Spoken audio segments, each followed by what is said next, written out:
Bom, gente, até agora nós falamos em alguns momentos sobre a diferença de potencial em um circuito, diferença de potencial que faz com que a corrente passe por um circuito, diferença de potencial que faz com que os elétrons circulem e atravessem um resistor, mas a gente não falou nada sobre os mecanismos que fornecem essa energia aí ao sistema, que é a força eletromotriz, né, a diferença de potencial. Então, hoje a gente vai falar aí sobre os geradores elétricos, começando, né? O que é um gerador elétrico? Um gerador elétrico é um dispositivo, é uma definição genérica, né? É um dispositivo que converte algum tipo de energia, que pode ser mecânica ou química, ou até mesmo solar, em energia elétrica, né? Ou seja, ele pega algum tipo de energia de vários tipos possíveis e leva para dentro de um circuito, para dentro de um motor, para dentro de um aquecedor, energia elétrica. Ou seja, ele transforma algum tipo de energia para alimentar um circuito elétrico. Então a gente tem vários tipos de geradores, eu vou mostrar alguns deles, não dá para mostrar todos, né? Eles podem transformar energia mecânica em energia elétrica, outros podem transformar energia até energia nuclear e energia elétrica, né? E isso tem a ver aí com a mudança que a gente vai ver mais adiante do campo magnético de um circuito. São coisas bastante interligadas, tá? Então, os tipos de geradores mais comuns do nosso dia a dia, as pilhas, né, que transformam energia química armazenada dentro delas em energia elétrica quando elas são conectadas a um circuito. As baterias de automóvel, que têm também o mesmo princípio, elas têm energia química armazenada e quando elas são ligadas no circuito, né, quando você dá a partida no motor do carro, elas transformam essa energia química em energia elétrica. Temos também os geradores a diesel, né, que eles queimam diesel para produzir energia elétrica. Aqueles geradores, as usinas termoelétricas fazem isso ou na base do diesel ou do carvão. Os geradores a diesel são muito comuns como geradores emergenciais, né, quando em algumas atividades onde a falta de energia elétrica pode trazer consequências muito graves, é comum que a empresa tenha um gerador próprio que é acionado emergencialmente caso falte energia elétrica, né? Imagine, por exemplo, um prédio com elevadores funcionando. Se falta energia elétrica, as pessoas podem ficar muitas horas presas dentro do elevador. O, o gerador alternativo ele entra aí para garantir um período de funcionamento, pelo menos, né? A maior parte da energia elétrica que chega nas nossas casas no Brasil, ela é proveniente das usinas hidrelétricas, tá? Alguém sabe como é que a gente transforma a energia da água em energia elétrica? Eu acho que desde que vocês eram pequenininhos devem ter ouvido falar aí das hidrelétricas, né? No Brasil são famosas barragens, Itaipu, né? Uma das maiores usinas do mundo. A energia elétrica, ela é gerada, na verdade, eu particularmente não gosto desse termo gerada, porque a energia não é gerada, ela é transformada, né? Da seguinte maneira, a gente, esse aqui é o tipo de usina mais tradicional, que tem a barragem. A água ela é armazenada aqui de maneira a ter uma altura em relação ao curso normal desse rio.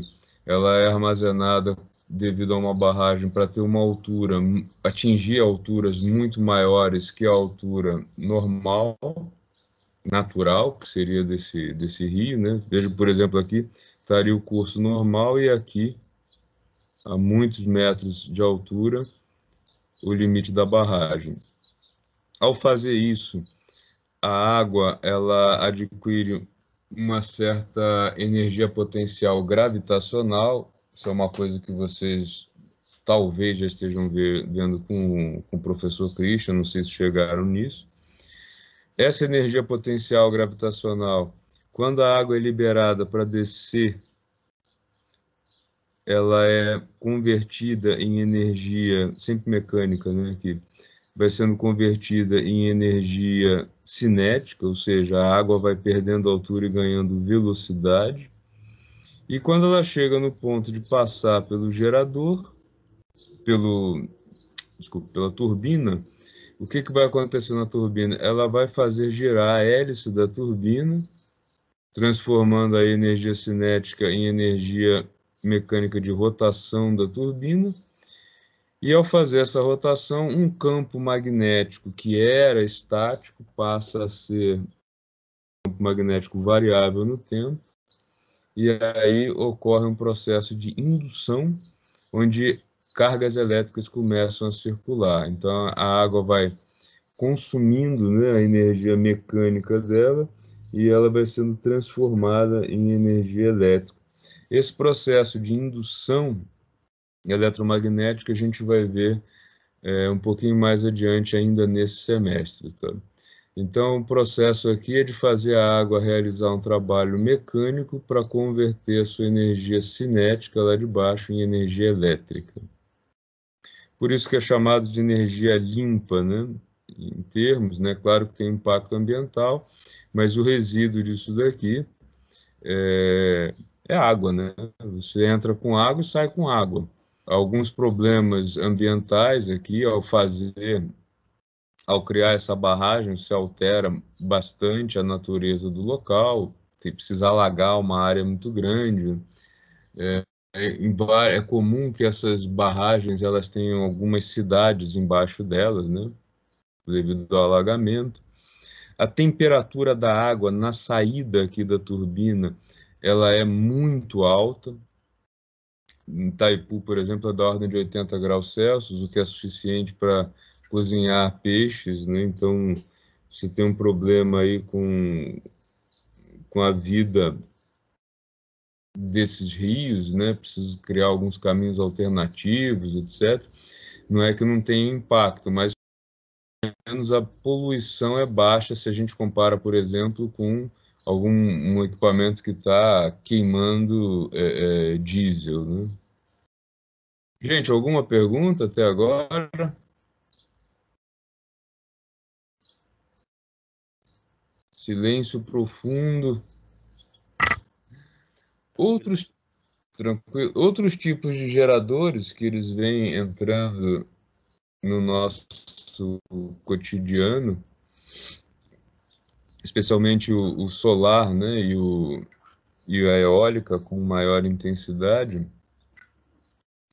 O gerador solar, o que ele faz? A energia do sol chega numa placa, chamada placa fotovoltaica. O que acontece aqui? A energia do sol, os raios incidentes são suficientes para, nesse tipo de material, o material absorve a onda eletromagnética que vem do Sol e libera alguns elétrons, que é chamado aí fotoelétron, e isso é uma corrente elétrica, e daí a gente tem a transformação da onda eletromagnética. Outra forma de geração de energia também que vem ganhando espaço. Sim, voltando aqui na fotovoltaica, então o elétron é deslocado, é considerado uma forma limpa de produção de energia, porque também não existe aí, em princípio, resíduo, mas, como sempre, né, não existe custo ambiental zero, né, nessa transformação de energia.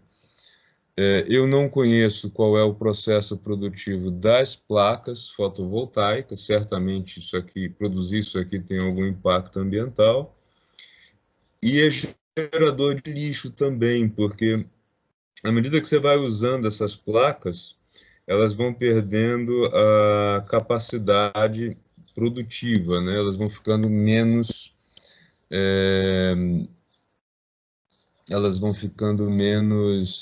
capazes de transformar a energia solar em energia elétrica, e em 5 anos essas placas precisam ser trocadas, né? Então existe hoje uma corrida grande para aumentar esse tempo de vida, ou para fazer com que elas possam retornar ao trabalho sem que sejam descartadas totalmente, como ocorre hoje. Porque isso daí é um gerador de lixo e é um problema.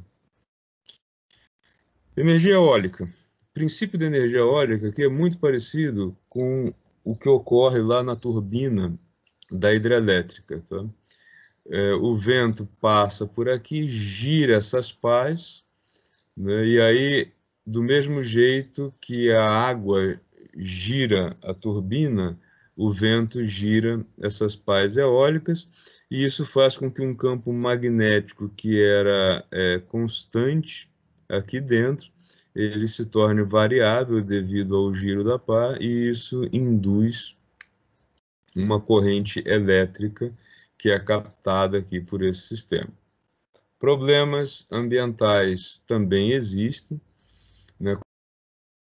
O vento que chega aqui e que gira essas pás, ele segue caminho, mas com menor intensidade, e isso, quando começa a ser usado em grande escala em vários pontos do mundo, tem uma mudança que ainda não é conhecida no regime de ventos, que vai impactar mudanças climáticas. Então, enquanto você tem, como era no passado, um moinho, 2 moinhos, né, meia dúzia de pás eólicas pelo mundo, isso não é não gera um impacto mensurável. Mas na medida em que vai sendo popularizado isso, o impacto ambiental deve aparecer, além do impacto imediato de alterar um pouco a migração de segunda-feira, de algumas espécies de pássaros, tá? Aqui embaixo, as usinas nucleares e as termoelétricas, né?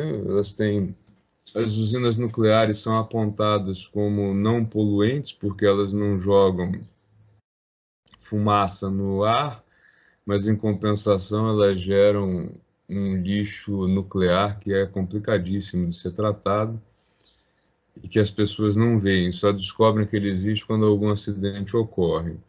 E as que queimam carvão são as mais poluentes de todas, poluição imediata.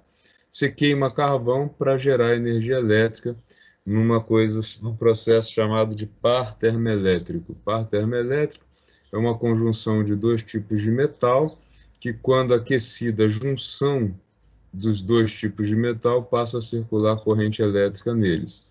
E aí a ideia da usina termoelétrica é que você queima carvão para causar esse aquecimento que induz aí a corrente elétrica no par. É a mais poluente, porque ao queimar carvão você contribui fortemente para a poluição ambiental, tá?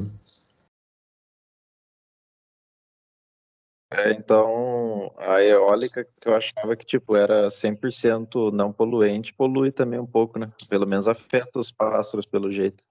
Afeta os pássaros e ninguém sabe o quanto que vai afetar o clima, né? Porque uma das coisas que mais impactam no clima, né, na temperatura, chuvas, é o regime de ventos. E quando você começa a mexer com esse regime de ventos, você vai ter um impacto sobre isso.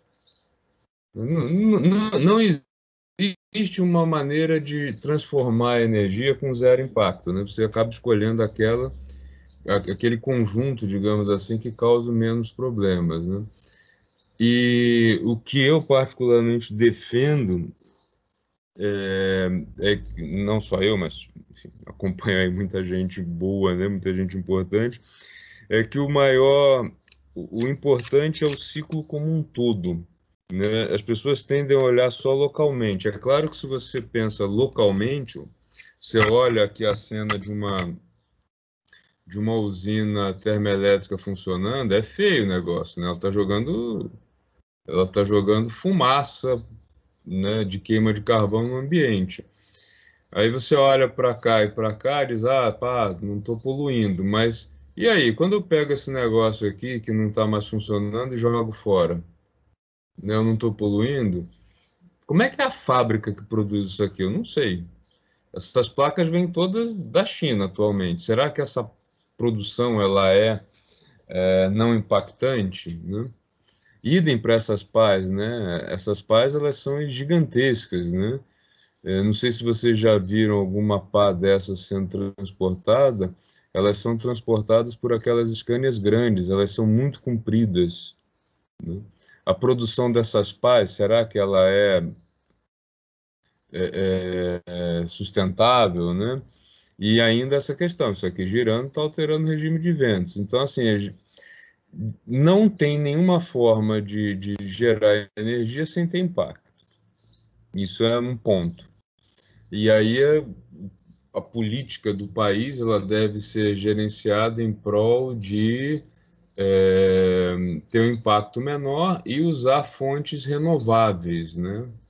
Por exemplo, aqui isso aqui é renovável, energia do vento. Energia solar também, embora aqui problemão, né? A placa não é renovável hoje. Ela é lixo a cada 5 anos. A energia nuclear tem o lixo. Porque assim, não existe. Como é que funciona uma energia nuclear, uma usina nuclear?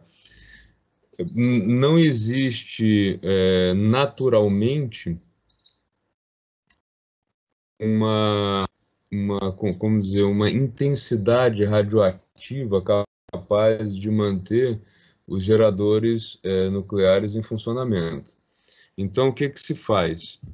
Combustível, né, o que é usado na usina nuclear é urânio, mas não é urânio natural. Você pega o urânio que está na natureza, uma atividade radioativa natural, e enriquece. O que que é esse enriquecer? Você faz com que esse urânio ele tenha um nível de radiação muito mais alto do que ele tem naturalmente.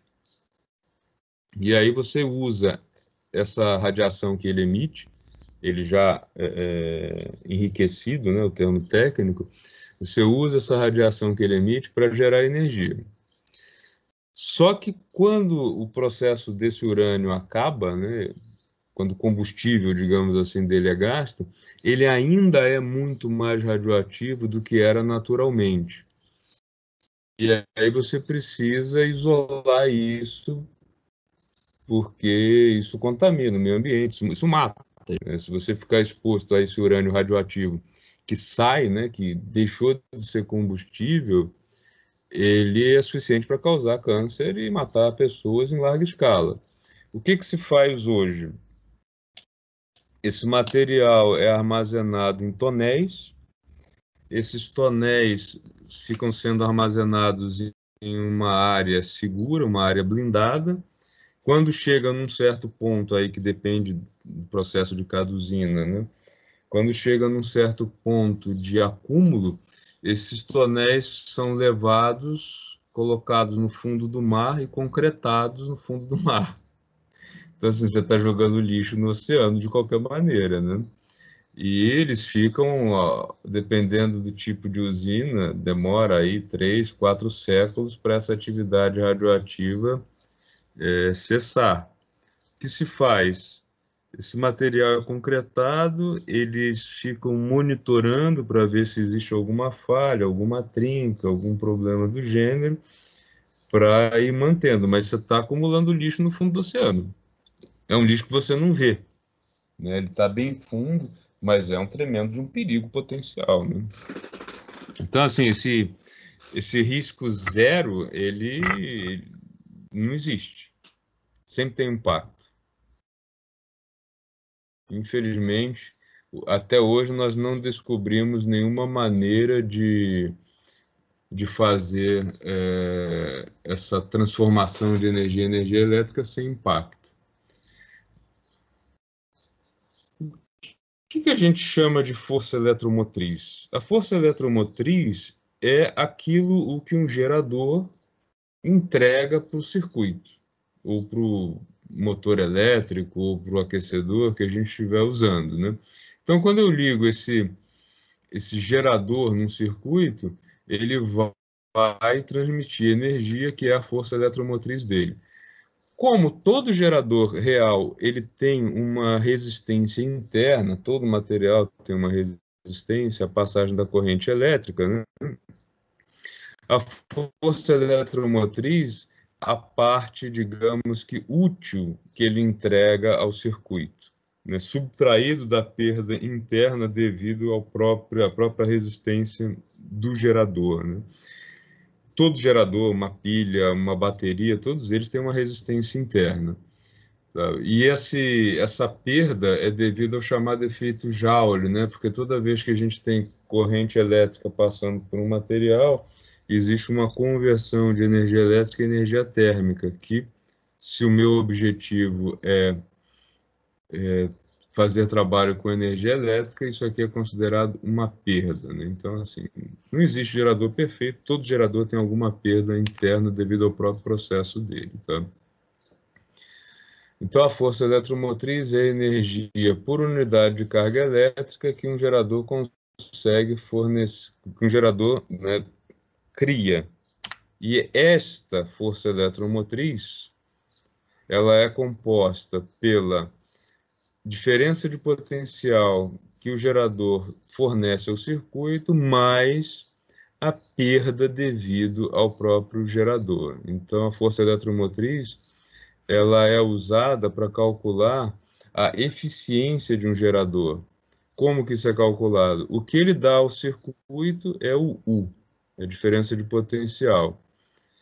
Esse cara dividido por esse dá a eficiência do circuito, porque isso aqui é a perda, né, que o gerador tem devido ao seu sistema, ao seu, a sua resistência interna. Tá?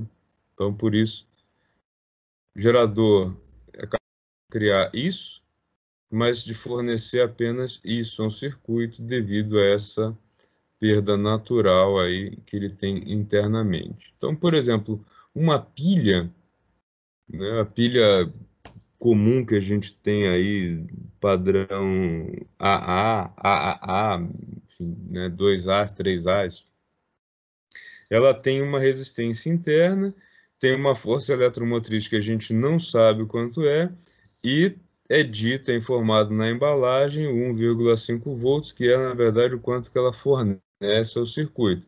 Mas, internamente, ela vai ter uma geração maior e vai ter uma perda interna que a gente aí pode testar para uma pilha, mas o que é fornecido, né, lá na embalagem é a diferença de potencial útil, não a força eletromotriz. Tá? Por quê? Quando eu ligo uma pilha dessas a uma lâmpada, por exemplo, o que acontece? Ela fornece, ela cria aí, né, elétrons, ela cria, fornece energia às cargas elétricas, os elétrons, eles vão circular, passar pela lâmpada, a energia elétrica, que no caso é transformada em luminosa, e a corrente segue por aqui, e isso fica sendo em funcionamento durante um tempo, até que a energia química armazenada aqui ela seja consumida e não seja mais possível transformar essa energia em energia térmica, essa energia química em energia elétrica. Tá? Dúvidas, pessoal? Algum comentário? A chamada curva característica de um gerador é esta daqui. Tá? O que isso aqui significa? Lembrando aqui que a força eletromotriz é igual à diferença de potencial mais a perda interna, ou, pensando nisso ao contrário, né? Deixa eu escrever aqui, que acho que fica mais fácil. Eu disse a vocês que aquilo que o circuito gera, né, aquilo que o gerador é capaz de fornecer, força eletromotriz, ele é composto do que ele entrega ao circuito mais do que existe de perda devido ao sistema interno dele. Eu posso inverter essa equação para dizer, então, que o que ele entrega ao circuito é o que ele é capaz de gerar menos a perda que ele tem, que é essa equação daqui, tá? E aí, vou reescrever. U é igual a força eletromotriz menos resistência interna vezes corrente, tá? Os dois pontos importantes para a gente conhecer um gerador é quando não tem corrente nenhuma passando por ele, onde eu tenho U igual a Φ. Então, aqui, essa é o máximo que é a força eletromotriz, né? E quando eu vou aumentando a corrente que passa por ele, chego a um ponto em que o que ele fornece de DDP útil ao circuito vai a zero, né? Quando isso ocorre, eu digo que eu estou na corrente de curto-circuito do gerador, né? Um gerador opera fora desses dois extremos. Ele opera, por exemplo, daqui até aqui, né? Você não quer nem isso aqui vai ocorrer, porque você vai sempre ter uma resistência no circuito, e você não quer que isso daqui ocorra, que ele chegue a esse ponto de corrente de curto-circuito, tá? Que seria aí um outro ponto extremo.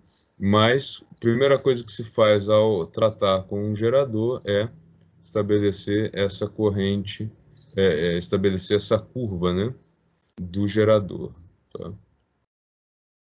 Vamos fazer alguns exemplos sobre isso? Olha só, eu tenho aqui, bom, comumente denomina-se gerador qualquer aparelho no qual a energia é química, mecânica ou de outra natureza é transformada em energia elétrica. Definição geral aí que nós já vimos. A curva característica é o gráfico que relaciona a intensidade de corrente no gerador com a diferença de potencial entre seus terminais. Considerando o gráfico a seguir, né, esse aqui, que representa a curva característica de um gerador hipotético, qual é a intensidade da corrente de curto-circuito desse gerador? Vamos lembrar, ó, o U é igual à força eletromotriz menos resistência interna vezes corrente. Corrente de curto-circuito, qual é a característica dela? É U igual a zero, tá? Com este gráfico aqui, o que é que nós podemos calcular? Olha só, se eu pego um ponto qualquer, vou chamar o ponto 1, eu vou ter que o 1 é igual à força eletromotriz menos resistência interna vezes corrente 1. Um outro ponto dessa curva seria o 2, que é igual à força eletromotriz, que é a característica do gerador, menos a resistência interna, também é característica dele, vezes I2, tá? Daqui eu tenho o seguinte, ó, o 2 menos o 1, este menos esse, vai ser igual a quê? Força eletromotriz menos força eletromotriz, vai a zero, né? Menos R e 2, menos com menos dá mais, e 1, tá? Então, a variação ΔU é igual a menos R variação de corrente. Então, eu posso calcular a resistência interna fazendo aqui um ΔU sobre o menos ΔI. Eu tenho dados para fazer isso aqui? Tenho, olha só, eu tenho um triângulo retângulo aqui, né?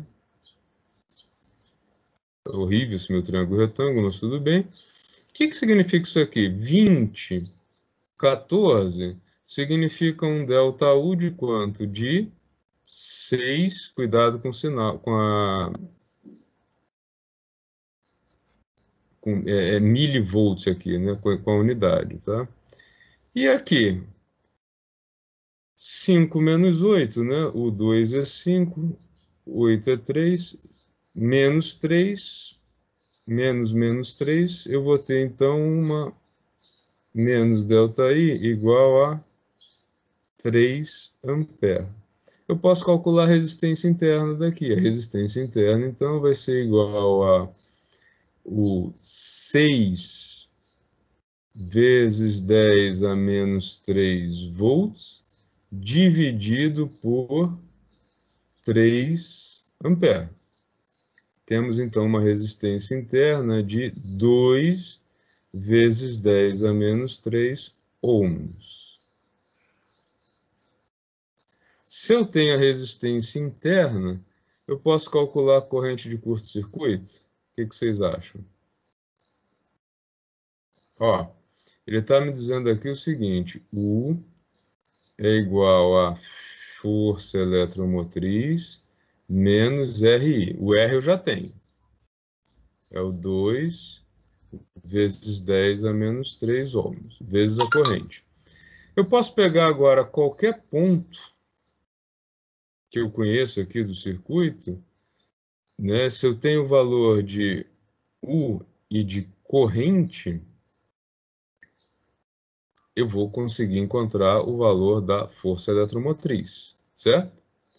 Por exemplo, se eu pego aqui, vou escrever novamente, U igual a força eletromotriz menos RI. Se eu pego 20 milivolts, 20 vezes 10 a menos 3, ele vai ser igual a força eletromotriz menos a resistência, já temos, 2 vezes 10 a menos 3. Quando eu tenho 20 vezes 10 a menos 3 de diferença de potencial, quanto que eu tenho de corrente? 5 amperes. Então, vezes 5. Eu cheguei na força eletromotriz, né? 20 vezes 10 a menos 3 vai ser igual a força eletromotriz menos 10 vezes 10 a menos 3. Logo, faltou espaço aqui, vou puxar lá para... Não, aqui dá. A força eletromotriz vai ser igual a 30 vezes 10 a menos 3 volts, ou 30 milivolts, tá? Se eu tenho força eletromotriz e tenho resistência, eu tenho como calcular qual é a corrente de curto-circuito, porque ela é a corrente que faz com que o U seja zero. Então, vai ficar assim, ó. U igual a força eletromotriz 30 vezes 10 a menos 3, menos resistência 2 vezes 10 a menos 3, vezes a tal corrente de curto-circuito. Logo, corrente de curto-circuito vai ser igual a 30 sobre 2, 15 amperes. Tá? Essa solução toda está aqui, passo a passo, para vocês. Ó. Tá? Então, ó, eu tenho, em primeiro lugar, essa relação aqui. Aqui, ao invés de escrever força eletromotriz, eu usei só o epsilon, o que é comum. Peguei os dois pontos, o 20 e o 14, e chego à conclusão que a resistência é de 2 vezes 10 a menos 3 ohms. A partir disso, pegando qualquer um dos dois pontos, poderia ser o 20 ou o 14, você vai ter que a força eletromotriz é de 30 vezes 10 a menos 3 volts, e a partir daí você consegue mostrar que a corrente de curto-circuito